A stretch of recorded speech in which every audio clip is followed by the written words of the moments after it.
শ্ৰদ্ধাঞ্জলি অনুষ্ঠানত উপস্থিত থকা তেখেতৰ গুণমুগ্ধ আমাৰ নাহৰকটীয়াৰ বিশিষ্ট সুধীবৃন্দ, কৃষ্ণ ভঁৰালীৰ শোকসন্তপ্ত পৰিয়ালবৰ্গ, তেওঁৰ পুত্ৰ বোৱাৰীসকল, মই প্ৰথমেই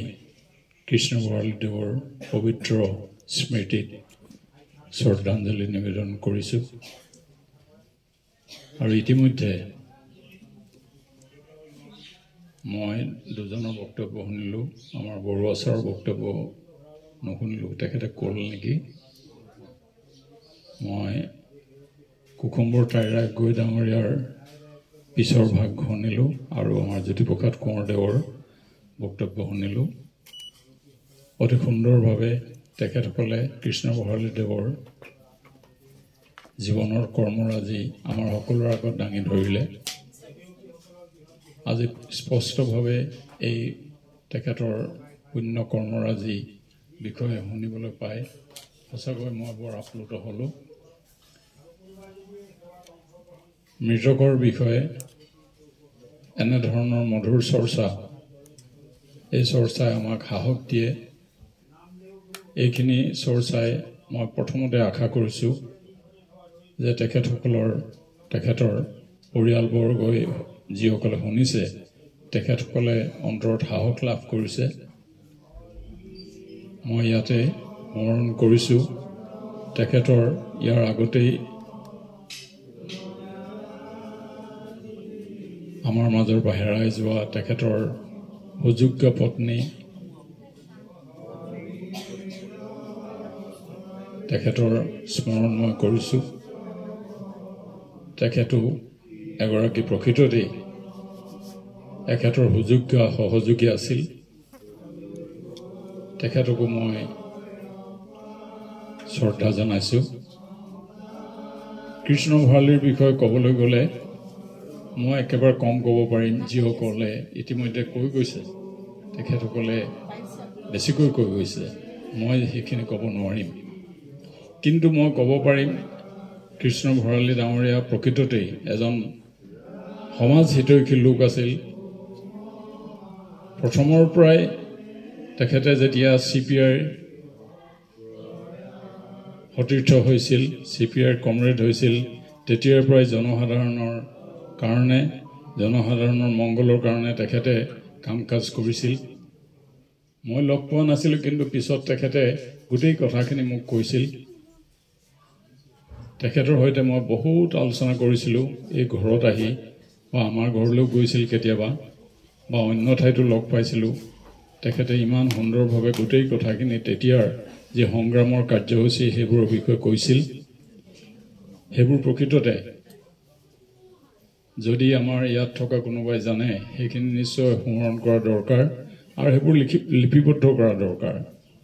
তেখেতৰ লগত বহু সংগ্ৰামী ব্যক্তি আছে, যিসকলে হয়তো এইখিনি লিপিবদ্ধ কৰিব পাৰিব। তেখেতৰ জীৱনৰ সেই চোৱা যদি লিপিবদ্ধ কৰে, বা আমাৰ অনুসন্ধিৎসু যিসকল আছে তেখেতসকলে সেইখিনি সংগ্ৰহ কৰে, তেতিয়াহ'লে নিশ্চয় এখেতৰ প্ৰতি আমাৰ প্ৰকৃততে শ্ৰদ্ধা জনোৱা হ'ব। এই জনাই মই ভাবোঁ, আমাৰ অসমৰ জাতীয় জীৱনত যি সংগ্ৰামী বৈপ্লৱিক কাৰ্যসূচী আছিল, সেই বৈপ্লৱিক কাৰ্যসূচীসমূহতো এখেত জড়িত হৈছিল। যি আমাৰ আলফাৰ নেতৃত্বত যি আমাৰ সংগ্ৰামী বৈপ্লৱিক কাম কাজ হৈছিল,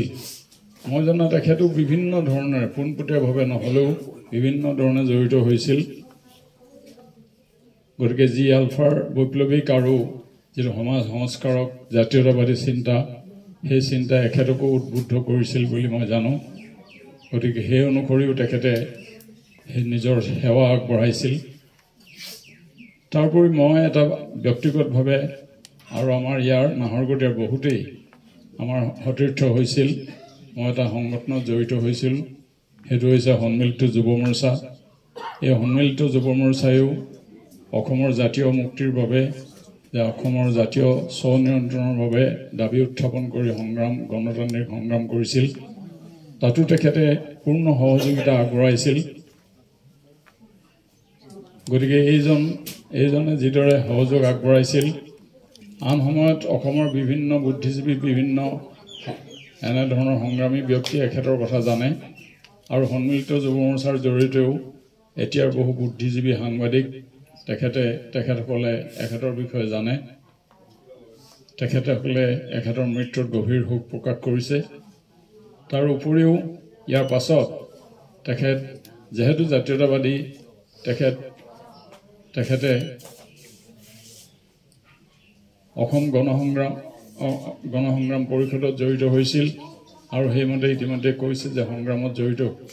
হৈছিল তাৰপিছত তেওঁ অসম গণ পৰিষদত জড়িত হৈছিল আৰু সম্পূৰ্ণ নেতৃস্থানীয়ভাৱে গোটেই নাহৰকটীয়া সমষ্টিত সংগঠন আৰু সংগ্ৰামত গঢ়ি তুলিবৰ কাৰণে চেষ্টা কৰিছিল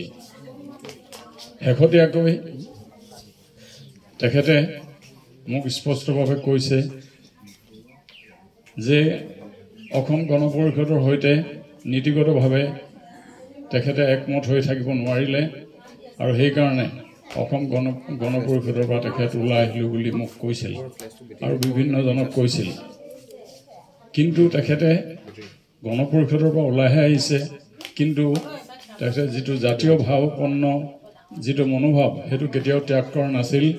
অসমৰ জাতীয় প্ৰশ্নত তেওঁ সকলো সময়তে তেওঁ একাগ্ৰচিত্তে সেইটো সমৰ্থন কৰিছিল গতিকে ইয়াৰ পাছত তেওঁ অসম জাতীয় পৰিষদৰ প্ৰতি ৰাজনৈতিকভাৱে সমৰ্থন জনাইছিল কিন্তু তেওঁ এই জীৱনৰ শেষ সময়ছোৱাত এটাই কথা কৈছিল যে মই AGP ত্যাগ কৰিছোঁ যদিও মূলতঃ আমি সকলো জাতীয় শক্তি একত্ৰিত হোৱাটো মই বিচাৰোঁ গতিকে সেইটো বুলি তেওঁ মোৰ আগত কৈছিল তেওঁ জীৱনৰ বহু সুখ দুখৰ কথা মোৰ আগত দাঙি ধৰিছিল আৰু ৰাজনৈতিকভাৱে বিশেষভাৱে মোৰ সৈতে কথা বতৰা পাতিছিল সকলো দিশ তেওঁ চালিজাৰি চাই এইখিনি কথা পাতিছিল গতিকে তেওঁ কোনো ৰাজনৈতিক দলত আৰু যোগদান নকৰি তেওঁ জাতীয় চিন্তাৰে তেওঁ জাতীয়তাবাদী চিন্তাৰে কাম কৰি যোৱাৰ কাৰণে আমি আগবাঢ়ি গৈছিলোঁ যি কি নহওক তেখেতৰ এই জাতীয়তাবাদী চিন্তাৰে আমি ভাবোঁ যে আমি সকলোকে সামৰি কোনো ইয়াত জাতি ধৰ্ম বৰ্ণ এইবোৰৰ বাজ বিচাৰ নকৰাকৈ তেওঁ এই ধৰণৰ একত্ৰিতভাৱে আমাৰ অসমীয়া জাতিৰ যিটো প্ৰশ্ন সেই প্ৰশ্নটোত তেখেতে নিস্বাৰ্থভাৱে আগবাঢ়ি যোৱাটো যিটো আশা কৰিছিল মই ভাবোঁ যে আমাৰ ইয়াৰ পৰিয়ালবৰ্গ যিসকল আছে